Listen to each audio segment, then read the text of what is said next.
Depuis de nombreuses années, je sillonne la France au volant de ma petite Micheline pour découvrir les cuisines de nos terroirs et rencontrer les gourmands de nos régions. Chacune possède ses ambassadeurs gastronomiques, parfois illustres, des artistes de renom qui ont porté l'art culinaire au rang d'art majeur, n'hésitant pas à introduire leur amour de la cuisine dans leur création. Les textes gourmands de Colette, évoquant aussi bien la truffe que le pudding de sa mère, les romans de Jean Giono remplis de plats provençaux, les tables chargées de fruits peintes par Cézanne ou Claude Monet, les croquis de Toulouse-Lautrec sont autant de célébrations de la table et des plaisirs des sens. Sans oublier Marcel Proust, indissociable de ses madeleines. Dans cette nouvelle formule, j'ai décidé de me mettre à la table de ces créateurs, de faire le trait d'union entre leur univers artistique et notre passion gastronomique commune, afin de vous livrer les plus belles recettes de ces artistes épicuriens.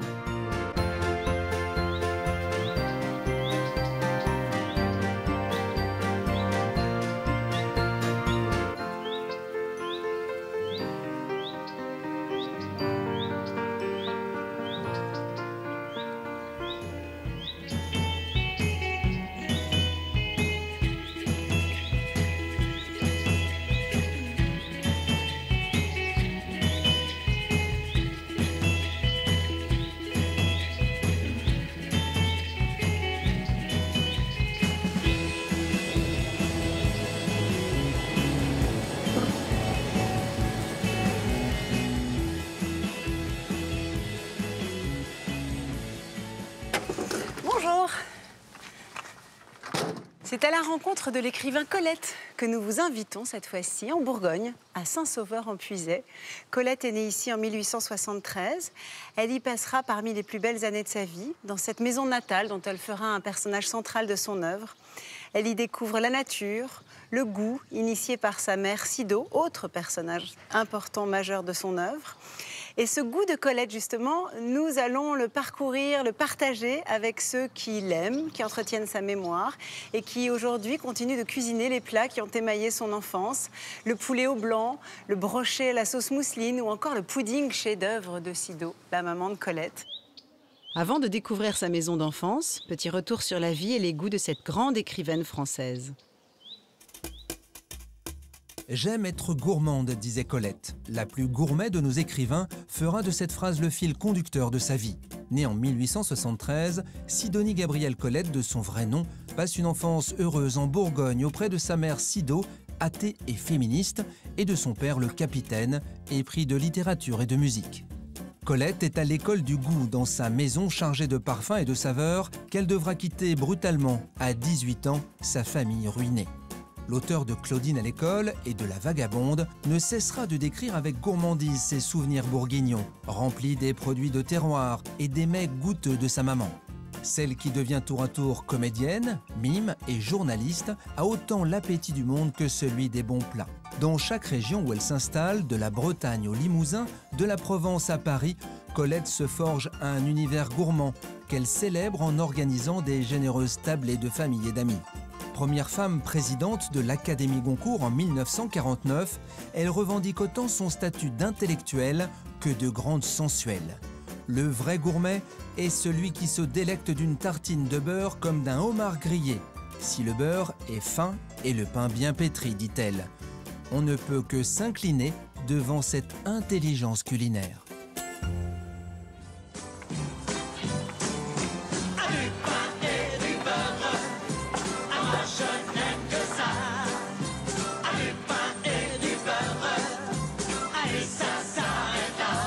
Pour découvrir la maison natale de Colette, je vais retrouver Frédéric Maget, professeur de lettres modernes. Ses connaissances et sa passion pour la grande écrivaine Colette l'ont conduit à redonner vie à ce qu'il aime appeler la maison livre. Nous voilà enfin dans la maison de Colette, la maison natale. La maison natale, la maison livre, entièrement traversée par l'œuvre de Colette. Presque toute une vie, toute une œuvre à décrire cette maison, le lieu du bonheur, celui de son enfance. Et dans laquelle elle a vécu combien de temps? Alors, elle a vécu dans cette maison les 18 premières années de sa vie, de sa naissance jusqu'à l'âge de 18 ans. Et puis, elle est revenue dans cette maison à partir de l'âge de 50 ans. Et elle a gardé la maison jusque dans ses dernières années. Donc, c'est vraiment une maison qui l'a accompagnée toute sa vie et aussi toute son œuvre, puisque le premier roman parle de la maison, la dernière œuvre en 1954, parle encore de cette maison. Et vous êtes à l'origine de sa réhabilitation, en tout cas de sa remise dans son jus de l'époque Colette? Une petite équipe de passionnés qui s'est mis bien à la tâche, d'essayer de retrouver le plus précisément possible le décor de l'enfance de Colette, que ce soit dans la maison ou dans les jardins, lieu évidemment éminemment important pour Colette. Beaucoup de mots, beaucoup de leçons de l'œuvre sont nées ici, dans cette maison, dans ces jardins, au contact de sa mère. Et la cuisine, alors, qui était si importante pour Colette, où se trouve-t-elle? On va aller découvrir la maison et on va commencer donc par la cuisine. Je vous en prie.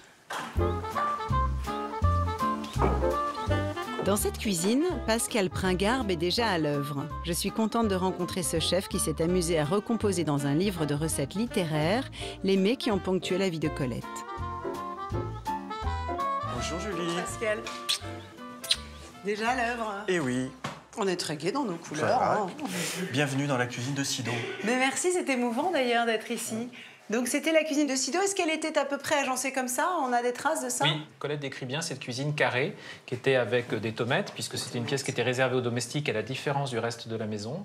Elle parle du fourneau de faïence bleue, le buffet à linge avec un vaisselier, les grès anciens, les cuivres. Tous ces détails sont fidèles au texte de Colette jusqu'aux chaises gothiques d'époque Restauration exilées de la salle à manger, dit Colette, oui.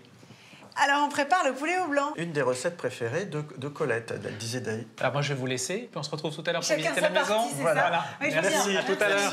Merci. Oui, donc, elle aimait bien dire je suis une subtile gourmande repue de sauce de lapin, de poulet au blanc et de vin sucré.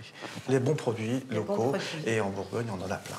Ça, c'est le moins qu'on puisse dire. Donc, je vais mettre un tablier moi aussi. ok. Comme ça, je vous accompagne. Alors, quelle est la première étape de la recette? Eh bien, nous allons faire blanchir ce poulet.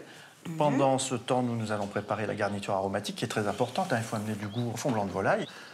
Donc, on va faire blanchir le poulet. Alors, oui, très bien. Voilà, lorsqu'il sera à ébullition.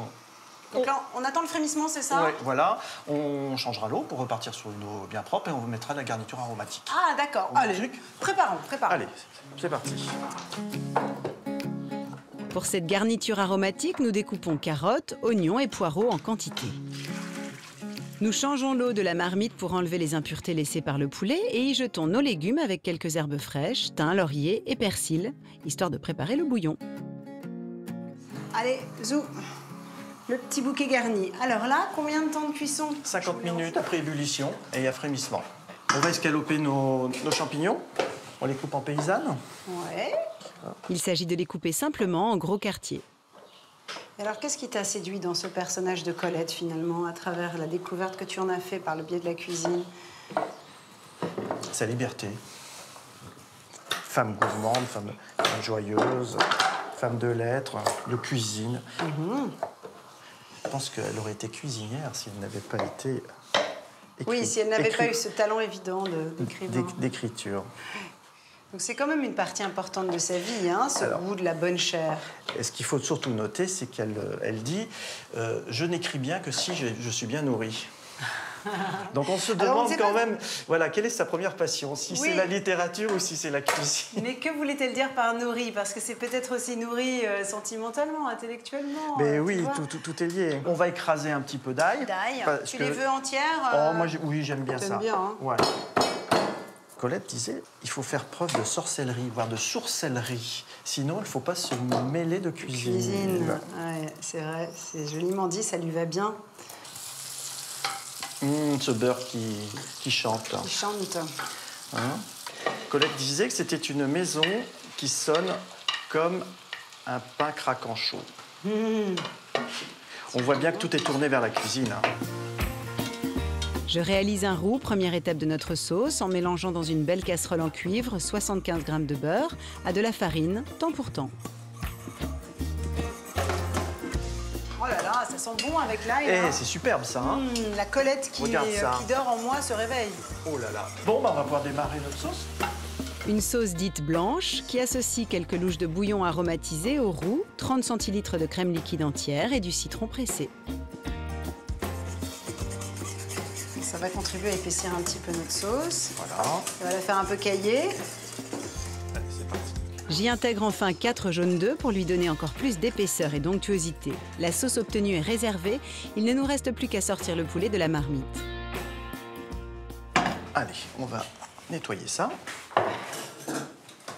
Alors, si nous étions dans un restaurant classique, on enlèverait la peau, mais on est chez Colette. Oh non! Donc la garde. Oh bah oui, surtout qu'il n'est pas très gras, ça se Mais voit. non, hein, on garde la peau. D'accord, ok.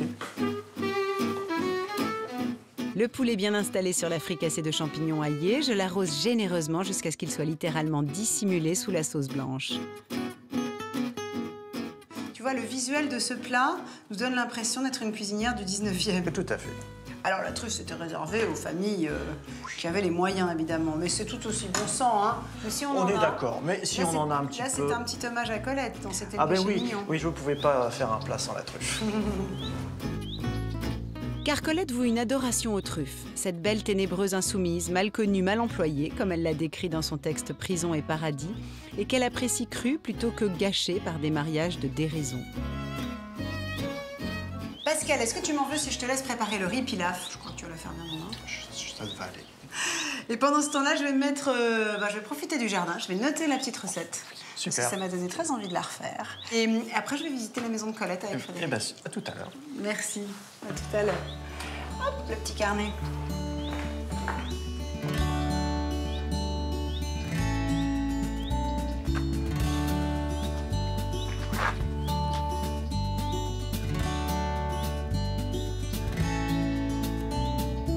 Pour le poulet au blanc de Colette préparé par Pascal, prenez un poulet bridé d'1,7 kg, 400 g de champignons bruns, un oignon, une carotte, un citron, un poireau, 4 jaunes d'œufs, 75 g de farine, 30 centilitres de crème liquide entière, 75 g de beurre, un brin de persil, du thym et du laurier pour le bouquet garni, et enfin du sel et du poivre.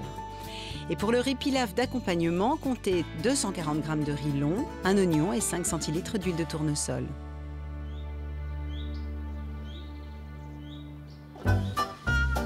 Après avoir eu le privilège de découvrir et même pratiquer la cuisine d'enfance de Colette, je poursuis la visite des autres pièces de la maison en compagnie de Frédéric. Alors là, j'entre dans la salle à manger, forcément, la salle à manger des Colettes. Oui, une petite salle à manger, puisque c'est une famille qui ne reçoit pas ou peu, en dehors des membres de la famille belge de Sido. Les Colettes sont assez mal vues dans le village, donc on ne reçoit pas ici. Pourquoi sont-ils mal vus d'ailleurs ? C'est le fait que Sido et le capitaine sont deux étrangers, c'est-à-dire des gens qui ne sont pas du pays, ne sont pas du tout des Bourguignons. Tout est assez petit parce qu'on vit vraiment entre soi. En plus, il faut imaginer qu'une partie des enfants a été mise en pension. C'est le cas de Juliette, c'est le cas d'Achille, c'est le cas de Léo, les frères de Colette et la sœur aînée, la demi-sœur. Et Colette est la seule à rester ici, parce que Sido tient à ce que la petite dernière reste avec elle. Donc c'est vrai que c'est une maison où la plupart du temps on n'est que 3. C'est calme. Voilà. Alors la table est mise, mais on le voit bien, on est chez des bourgeois. Colette le dit, porcelaine fine modèle 1820 à motif fleuri, argenterie massive, nappe damassée, les initiales sur les serviettes JC pour le capitaine Jules Colette. Et grâce à un collectionneur, Bernard Clavreuil, on a pu récupérer le service d'origine de la famille. Vraiment ? Donc la table qu'on voit mise ici, elle est assez conforme. Mais malgré tout, ce décor est trompeur.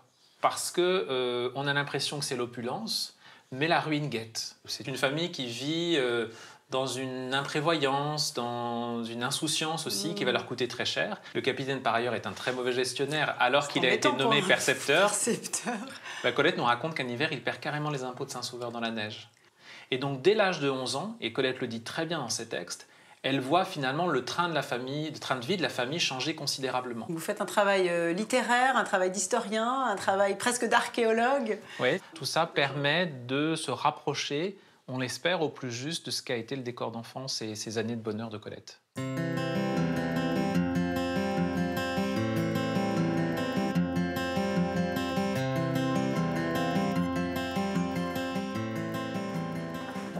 nous voilà dans la bibliothèque. Aussi dans l'antre du capitaine, je vous présente Samia Borgi. Bonjour Samia.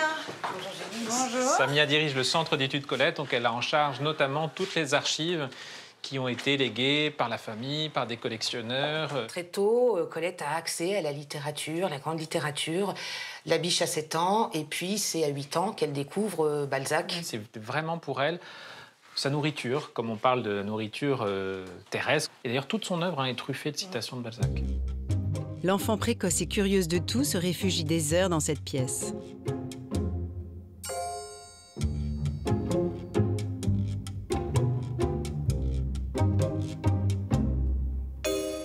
Ici, alors, c'est l'antre de son père, mais elle y est admise.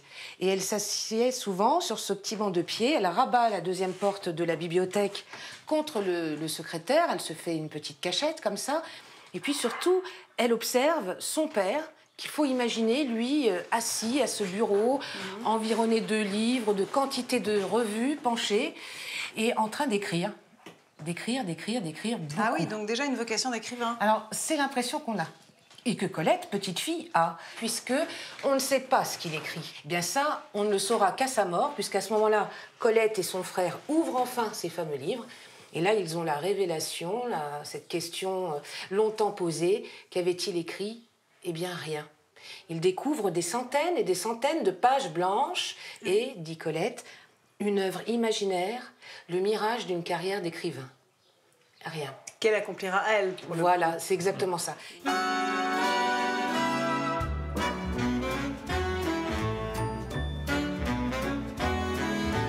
Je découvre un peu plus de Colette, la source de son talent littéraire, tout comme l'origine de sa passion culinaire. Je vais en savoir davantage car une prochaine recette de l'auteur m'attend.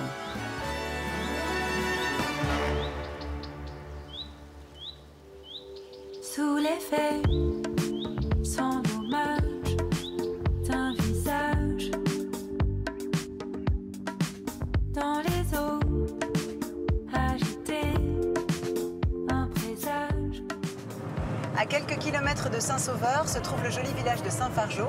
Saint-Fargeau est connu notamment pour son château, plus que millénaire, racheté il y a quelques décennies par Michel. Et c'est son épouse Noémie qui va nous recevoir, non pas au château, mais dans sa chambre d'hôte, dans le village, plus modeste, mais pas moins historique. Et Noémie a plusieurs passions, la restauration des vieilles pierres qu'elle partage avec son mari, mais aussi la cuisine, et notamment la cuisine de Colette, l'icône du pays. Et elle nous propose une recette que Colette affectionnait tout particulièrement, le brochet sauce mousseline.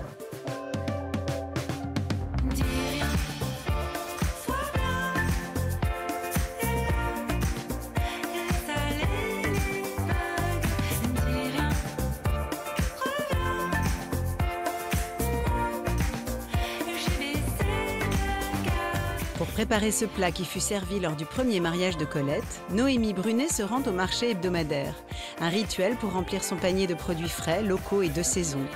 Sur la place centrale du village, c'est toute une ambiance, entre tradition culinaire et roulement de air, si cher à l'auteur.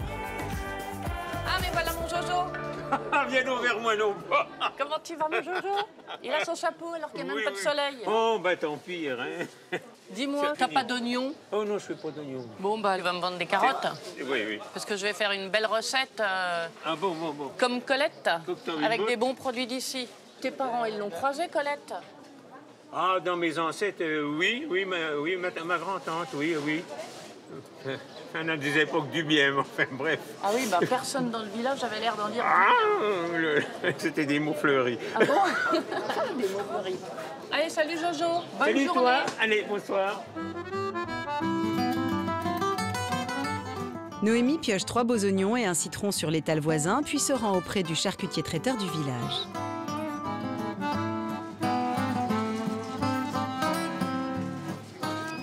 Alors, 17,36 €. Bonjour Antoine. Bonjour Noémie. Vous allez bien? Ça va et vous? Je voudrais quelques spécialités de notre écrivain chéri. Et je vois qu'il y a le frat et qu'il y a la boule de poulet déguisée en terrine. À l'origine, c'est une boule de poulet que Sigdo faisait chez elle. Oui. Donc c'est un poulet qui était cuit dans une vessie, farci d'une farce de porc aussi, avec du foie gras dedans. C'était servi chaud. Oh bah, je vais en prendre, ils vont adorer ça. On en met une tranche, Ah bah oui. Une belle tranche, hein? une belle tranche, là, vous allez me dire. Bon alors, du frat, je vais prendre du frat. Alors ça, je sais qu'il y a du bon fromage blanc, de la crème fraîche, il y a des œufs. Alors, du fromage blanc bien gras, du fromage blanc de ferme, Oui. des œufs, du sel, du poivre, de la muscade, il n'y a rien d'autre dans le fras. Je vais prendre le frat entier. Entier. Colette en était très friand. Elle en a mangé jusqu'à la fin de sa vie. C'était comme un dessert pour elle. Ah oui. Et voilà, Noémie. Merci. Salut. Au revoir, Noémie, merci. Au revoir. Pour trouver la pièce maîtresse du plat, le brochet, Noémie va se rendre directement sur l'étang du château de Saint-Fargeau. Ce monument fortifié du Xe siècle a d'ailleurs été longtemps la propriété de la famille de Jean d'Ormesson. Au milieu de l'étang, Gilbert, ami de Noémie et pêcheur amateur, est à son affaire pour dénicher le poisson d'eau douce qui aime frayer dans les zones peu profondes. Gilbert, Oui? Alors? Rien. Comment ça, rien? Il me faut mon brochet. On pêche dans les nénuphars. En Vas-y. principe, ils sont là-dedans. C'est un drôle de petit équipement que t'as là, hein? Ça, c'est super. C'est un fauteuil, une assise, des palmes, et puis voilà. Depuis que je suis en retraite, c'est 13 ans de bonheur. 13 ans de bonheur. Ah oui. Et combien de poissons? Combien de brochets? Oh là, des gros. Le plus gros, 1,18 m. Et qu'est-ce que t'en fais alors? Nautile, remis à l'eau. Voilà, de temps en temps, s'il faut en garder un, on en garde un. Comme aujourd'hui, si on en prend un, on le garde. Tu vas prendre le temps de le pêcher et tu me l'apportes à la maison? D'accord, pas de problème. Salut Gilbert. Si tu ouvres les yeux juste pour voir un peu devant toi, le ciel orange et bleu, la lumière à travers les lilas. Oui, je sais, oui, Paris, c'est froid, c'est chagrin. L'hiver, par ici, on n'en voit pas la fin. Si tu suivais le soleil juste pour changer de peau, il caresserait ton sommeil, te ferait le pays chaud. Pour toi, l'or et le vermeil coulerait dans les ruisseaux. Comme tes yeux dans le ciel te ferait le monde beau, le monde beau.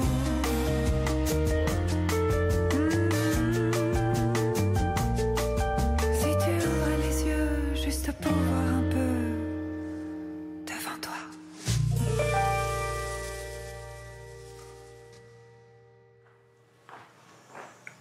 Bonjour Amy. Bonjour Julie. Je suis rentrée sans papier, ou presque. Bon, vous êtes la bienvenue dans ma Bah, maison. c'est gentil, merci. Une jolie maison. Beaucoup de caractère. Et une belle cuisine d'ailleurs. On sent que vous y passez du temps. Je me trompe? Vous vous trompez pas du tout. Quelques livres de cuisine Quelques livres. que je reconnais. Colette, puisque c'est le Bah oui, sujet bien du sûr. jour. Finalement, en relisant Colette, je me dis qu'il y a vraiment quelque chose d'elle en moi qui est passé. Je crois que c'est parce que j'étais à l'école dans le village qu'elle a rédigé les Claudines qu'on nous faisait lire forcément. Et dans ces Claudines, elle se raconte à l'âge de 12 ans. Elle était déjà délurée, elle faisait 1000 bêtises. Et pour nous, c'est un peu un modèle. Elle a ouvert les portes de la canaillerie. Et aussi en matière de cuisine.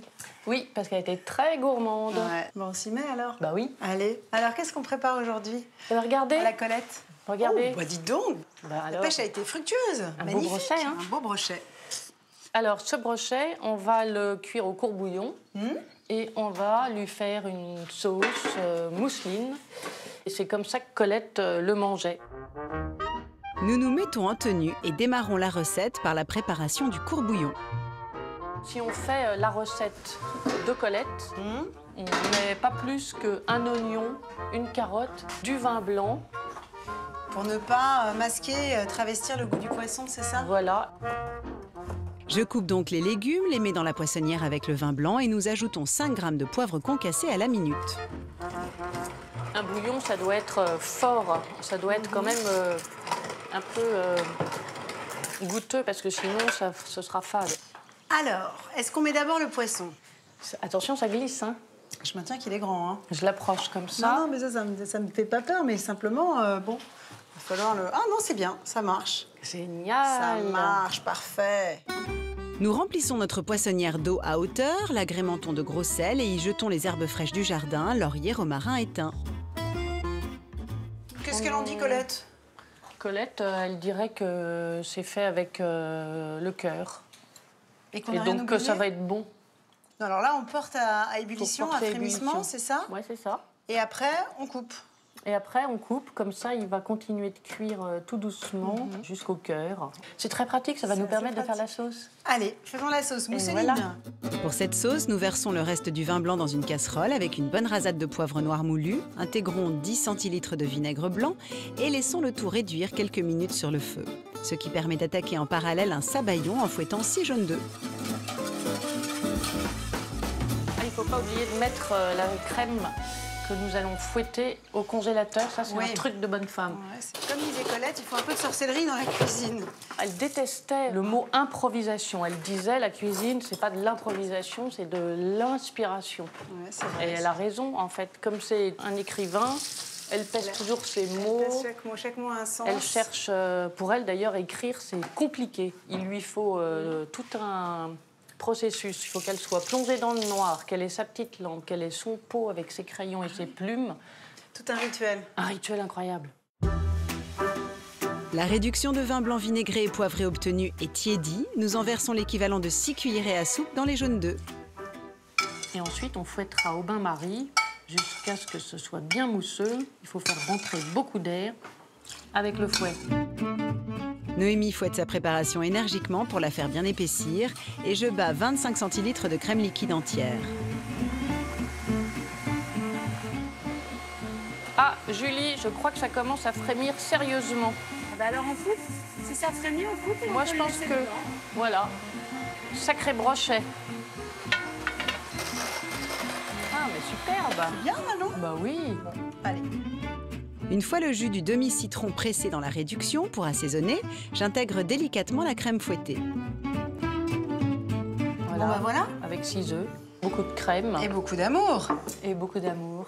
Et je reconnais que le fait de monter une crème dans un pot en terre, eh ben, ça change, hein, ça garde bien le froid. Ça garde bien en le plus, froid.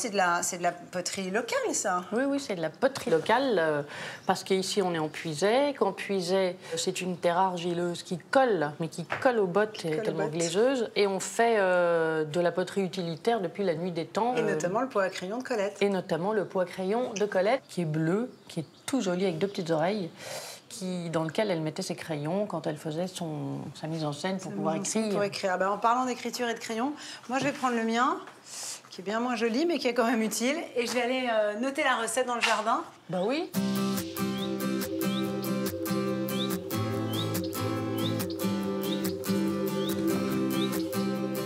Pour refaire le brochet sauce mousseline comme Colette et Noémie, pêchez un brochet de 2,5 kg, videz et écaillez-le. Et cueillez sur le marché 6 œufs, un oignon, une carotte, une bouteille de Bourgogne à ligoter, 10 centilitres de vinaigre de vin blanc, un bouquet garni, 5 g de poivre concassé et un demi-citron.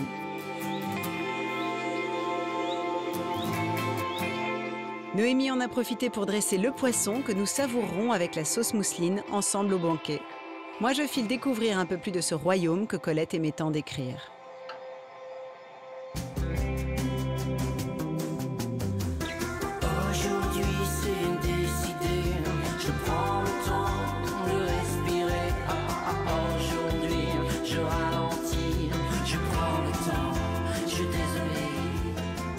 On sait que Colette affectionnait la terre qu'elle foulait quand elle partait marcher dans les bois, mais aussi la terre qui permet de réaliser les poteries de Puisaye. Depuis la Révolution française, la poterie de la bâtisse cuit cette fameuse terre de la Puisaye pour en faire des poteries utilitaires. Et c'est cette histoire, devenue une histoire familiale, que François Solano va nous raconter. Ah mon ami potier, n'es-tu donc jamais fatigué? À tant tourner, à tant tourner, à tant tourner. Plus de 1000 tours par jour sur ton vieux tour. 52e et dernier potier d'une grande lignée, héritier d'un savoir-faire de plus de 4 siècles, François Solano, 97 ans, vient toujours régulièrement dans son atelier pour mettre la main à la terre. J'éprouve un sentiment de bonheur parce que la terre a fini par me coller à la peau et elle ne se décollera jamais. Voilà. Tout comme cet accent poyaudin que Colette a rendu célèbre et que François fait toujours chanter. Et parmi les nombreuses pièces façonnées par François durant 80 ans, le pot à crayon que Colette affectionnait tant et qui lui a été offert par des amis proches à l'occasion de son anniversaire. Quand elle a ouvert le pot, là, et il a eu un cesse de surprise, mais il a ajouté ça c'est ma terre, tout en la caressant, il disait ça c'est ma terre. Avec l'accent, il faut rouler les airs. C'est quand même une satisfaction extraordinaire de voir que mon pot était apprécié par une grande dame comme Colette. Voilà. L'objet est devenu l'emblème de l'atelier et le symbole de Colette, qui vouait une réelle admiration aux artistes de la terre. Chaque fois qu'il venait qu'elle venait à Saint-Sauveur, elle s'arrêtait à la poterie et elle venait bavarder avec les potiers. Une fois la pièce en terre modelée, séchée et mise en cuisson pour plusieurs heures à haute température dans un four ancien, François Solano la porte à Anne-Sophie, sa collaboratrice, pour l'étape suivante. Ça, c'est du biscuit bien cuit. Voilà. Donc, émailler ça. Le petit pot trempé dans l'émail à la main repassera directement dans le four à plus de 1000 degrés durant 15 heures pour prendre sa couleur définitive. Et voilà le résultat, une fois terminé. Voilà le pot à Colette, qu'elle admirait tant. Bleu comme Lola là sous mes yeux, comme la mer qui veille et qui va. Bleu comme les nuits des amoureux, quand les corps s'éveillent tout bas. Retour à la maison de Colette pour découvrir ce qui est peut-être la pièce la plus importante de la maison, pour Colette en tout cas, le jardin. Et c'est Martin, jardinier amateur et bénévole, qui va nous présenter ce jardin dans lequel il travaille régulièrement. Et nous allons découvrir également le potager. Il me revient en mémoire, il me revient une histoire, il me revient des images, un village, mon village, il me revient en mémoire, je sais pas, comme un songe, cette histoire. Et voilà qu'au loin s'avance mon enfance, c'était, je crois, un dimanche. Me voici dans le paradis terrestre, le jardin où Sido a initié sa fille Colette à l'art de la botanique.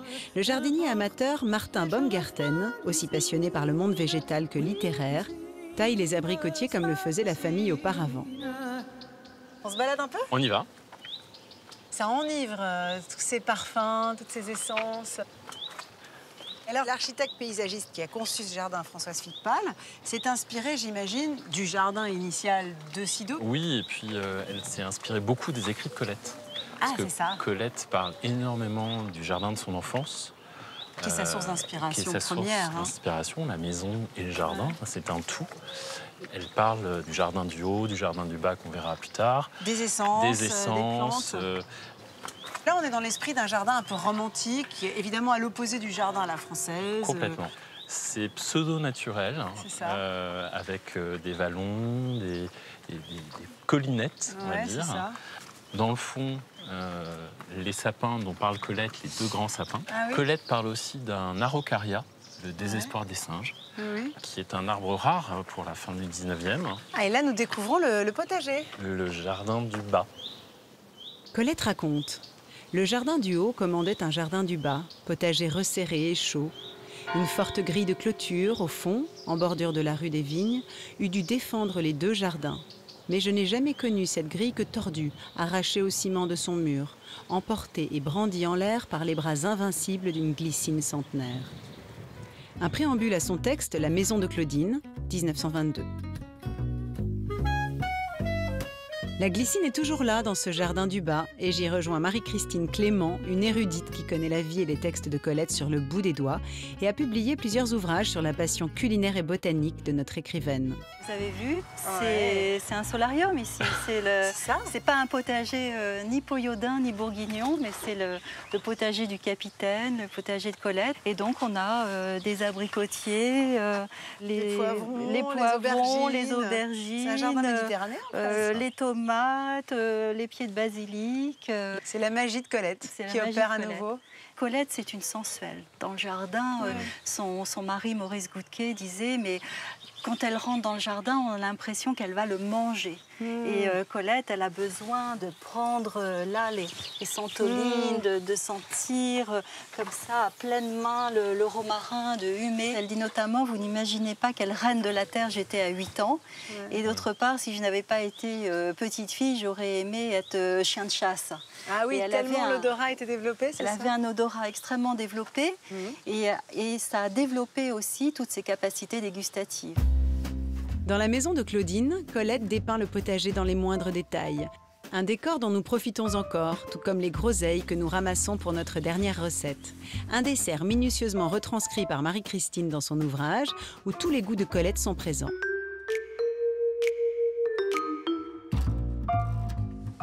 Il y a une chose qui est importante aussi dans ces groseilles, c'est le goût acidulé. Et ça, c'est très important aussi pour comprendre le goût de Colette. Elle parle qu'étant bébé, elle adorait aussi sucer les feuilles de salade vinaigrées. Ah oui, et elle a cette appétence pour l'acidité que tout le monde n'a pas et qui est vraiment culturelle. Nous laissons Martin à son potager pour retourner dans la cuisine de Sido et Colette. Nous allons transformer ces belles groseilles avec l'aide d'Isabelle Géraud, une artiste culinaire passionnée par l'auteur qui mène des ateliers de cuisine pour enfants sur le thème de Colette.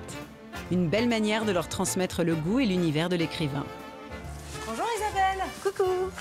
On arrive.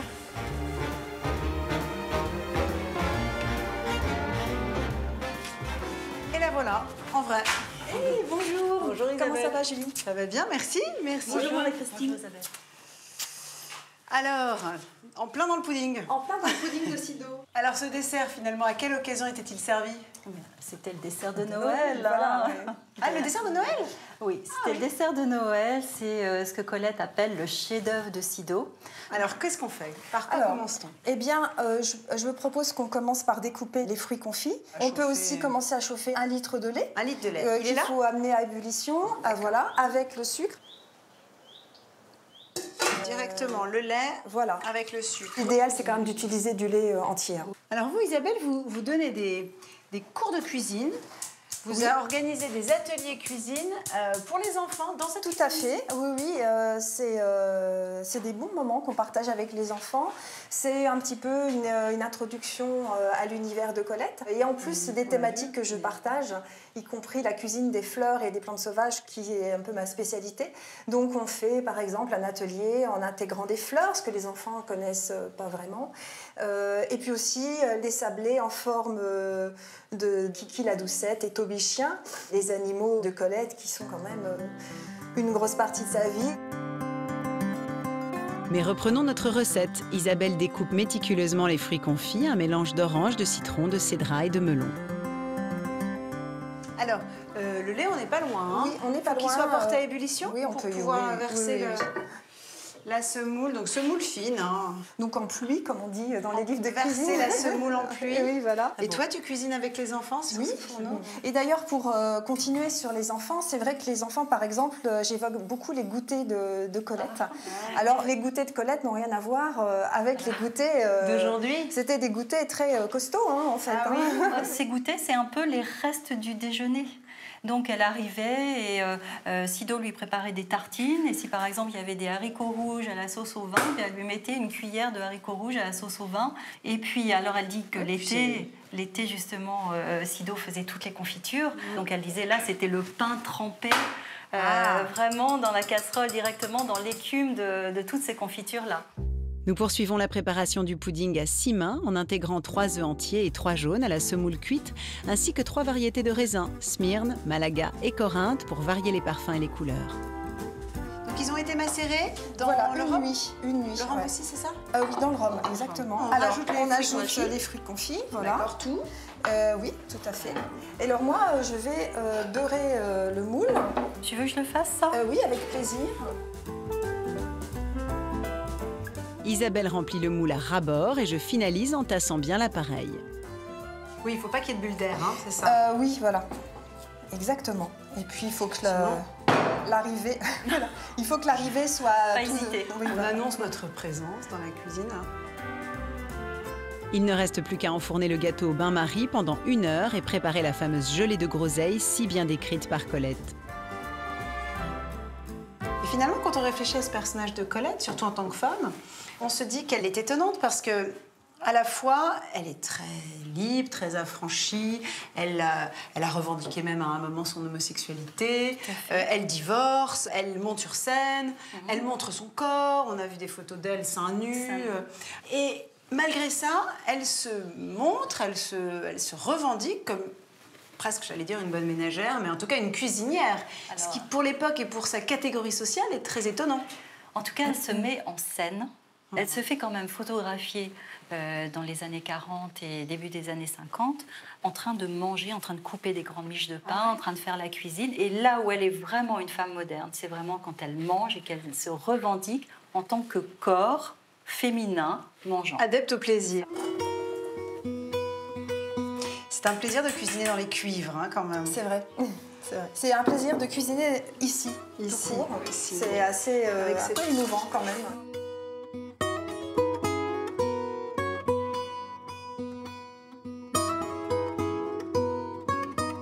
Une fois les groseilles confites par le sucre, nous les mélangeons à une marmelade d'abricot, l'autre péché mignon de Colette.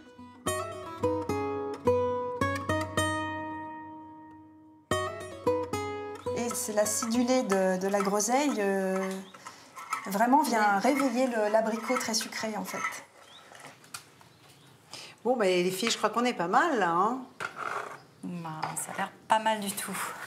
On prend une cuillerée et demie de rhum. Qu'on dilue dans la sauce, c'est ça? Exactement. Oui. Bon, je pense que la cuillerée et demie, elle y est. D'accord. Bon, ce chef-d'œuvre, on n'en est pas loin là. Ben, je crois qu'on est tout proche là. On a intérêt à le réussir parce qu'on est quand même, regardez, hein, elle est là, elles sont là. Il va y avoir des mannes et des âmes là, tout autour de nous. Des âmes positives en tout cas. Oh, oui, c'est sûr, on le ressent.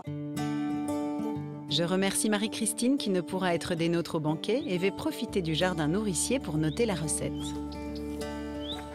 Pour vous régaler du pudding blanc de Sido, prenez 1 litre de lait, 150 g de sucre, 250 g de semoule fine, 3 œufs entiers, 300 g de fruits confits, un bol de raisins secs, 3 jaunes d'œufs. Pour la sauce du pudding, il vous faudra 1 kg d'abricots dénoyautés, 750 g de sucre, 500 g de gelée de groseille et 1 à 2 cuillerées à soupe de rhum.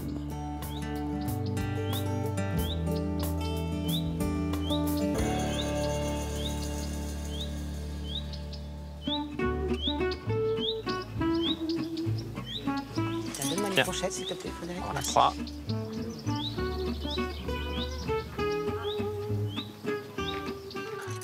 Et la table apparue. C'est la magie de Colette, ça. Oui, au centre du royaume de Sido, les jardins. C'est joli. Est-ce qu'on peut imaginer qu'à l'époque, ils prenaient leur repas dans le jardin, à cet endroit-là? Oui, oui, ça arrivait. Certains goûtaient aussi l'été. Ça, Colette raconte des scènes absolument magiques de ce type-là. Et nous, on a la chance de pouvoir y goûter un peu de cette magie-là. L'amitié, la littérature et la gastronomie en un même lieu, ça ne pouvait que plaire à Colette. Noémie arrive tout droit du château de Saint-Fargeau, chargée de son plat. Oh là là! Mais quel beau brochet! Il est magnifique. Ah oui. Et Pascal Pringarde, notre cuisinier littéraire, la suit de près. Et le poulet, toujours aussi beau, toujours aussi dodu et fringant. Isabelle nous a rejoints dans le jardin. Tout le monde est réuni pour débuter ce bon repas inspiré par l'esprit et la gourmandise de Colette. Alors j'arrive avec le fras et la boule de poulet. Alors ça aussi, c'est une recette qu'affectionnait Colette. Ah oui, c'est une recette du terroir, d'ici. Une terrine de poulet qui est cuite, enroulée dans la chair et dans la peau du poulet. C'est la peau du poulet qui sert de contenant, quoi. Oui. Pour Colette, la grande cuisine, c'est celle-là. C'est celle qu'on tient du passé et des ancêtres. Les carnets de Colette, finalement, c'est ça, oui, hein, d'une certaine manière. On n'a fait que lui emboîter le pas. Bon, ça se coupe à la hussarde un peu, non? On est d'accord? On fait pas de manière chez Colette. Non, surtout pas. J'ai cru comprendre, comme on l'a deviné à travers cette découverte, pour moi en tout cas, de Colette, que vraiment elle était attachée à la qualité des mets avant tout, mais des produits simples, mais de grande qualité. C'est ça. Ça, c'est la base de toute bonne cuisine pour Colette, la qualité des produits. Et après, seulement, on peut composer en harmonie. Il faut que chaque aliment soit respecté et au sein de la recette qui est mise en œuvre, respecte aussi les autres. Pour ça, elle parle vraiment d'une symphonie gustative et de symphonie de gueule. Alors, goûtons ça. Ah, goûtons. Là, on n'est pas dans l'exotisme. Là, on est dans le vrai terroir. Très bon pâté. C'est délicieux, cette terrine. Je trouve qu'il y a un agréable équilibre entre le maigre et le gras. C'est savoureux. Et puis, ça ressemble à Colette, c'est-à-dire que c'est justement dosé. Il faut imaginer que Colette était capable de manger ça en rentrant de l'école, donc à 4 heures, par exemple.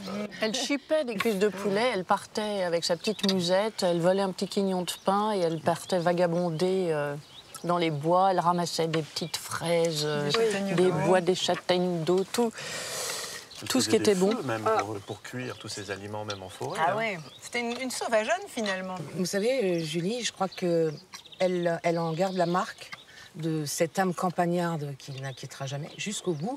Et la meilleure preuve de ça, c'est cet accent poyaudin qu'elle n'a jamais perdu. Poyaudin, c'est de la Puisaye? Oui. C'est l'accent de ce terroir auquel elle est restée fidèle jusqu'au bout. L'un de vous peut me le faire, l'accent poyaudin, ou pas? Ah, Samia. Tendre vers l'achevé, c'est revenir vers son point de départ. Les vrais aventureux n'y reviennent pas. Mais je ne vous cacherai pas plus longtemps que je n'ai rien de commun avec la véritable aventureuse. Ah, bravo Samia, c'est gentil. Et bientôt, vous allez faire des spectacles Colette dans la maison de Colette. J'imagine. Nous restons dans l'ambiance 100% poyaudaine en servant la tarte salée adorée de Colette, le fra, comme elle disait. C'est vraiment une tarte qui a marqué Colette parce que cette tarte est servie pour la fête de la Saint-Jean à Moutier. Ah, d'accord. Qui est le petit village qui est à 1 minute à vol d'oiseau, juste derrière dans notre dos. Et cette tarte était servie traditionnellement à ce jour-là, mais Colette l'a mangée à plusieurs moments de l'année. Ah oui. Dans les lettres, elle est sans arrêt en train d'en réclamer. Hein. Mais c'est fameux. Je trouve ça délicieux. Oui, c'est très simple, effectivement. On a bien le goût du fromage blanc. C'est une cuisine peu onéreuse. Oui. Ça, c'est important aussi, parce qu'ici, on est dans la Bourgogne pauvre. Oui, alors, donc, Pascal, mis à part et sa recette, où il nous a mis 8 kilos de truffes. Oui, mais ça va très bien. C'est un peu truffé, quand même. Elle faisait des cocottes de truffes, quand même. C'est ça, voilà. Donc, il y a les deux Colettes. Mais elle a une célèbre phrase que Samia va nous rappeler, si j'avais un fils. Ah, si j'avais un fils à marier, je lui dirais, méfie-toi de la jeune fille qui n'aime ni le vin, ni la truffe, ni la musique, ni le fromage. Ah, je dois dire que je suis assez d'accord. Oui, c'est vrai. La gourmandise de Colette, c'est pas simplement la gourmandise d'aliments, c'est une gourmandise universelle. C'est-à-dire, on va manger du jardin, on va manger le monde. Manger le monde. Ouais, c'est ça. Mais tout ceci n'était qu'une mise en bouche. Nous rentrons dans le vif du sujet avec le plat de brochet accompagné de la sauce mousseline réalisée par Noémie.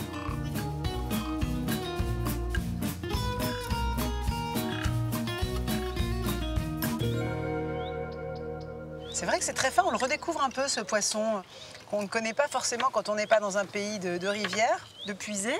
Il est fin, il est ferme, il a de la mâche. Il a une texture incroyable et en fait, il n'a pas du tout un goût de vase. A priori, on est un peu dégoûté de manger un poisson de rivière comme ça. C'est étonnant de voir à quel point ces recettes sont finalement à la fois intemporelles et très contemporaines. On pourrait très bien servir ça aujourd'hui dans un repas prestigieux.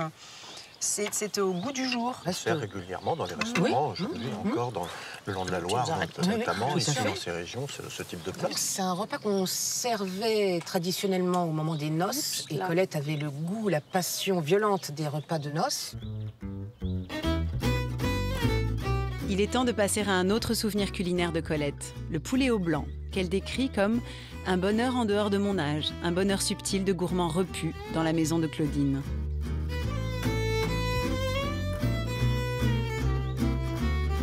Alors, bon lecteur de Colette, je prendrais bien de l'Irancy. Ah bon?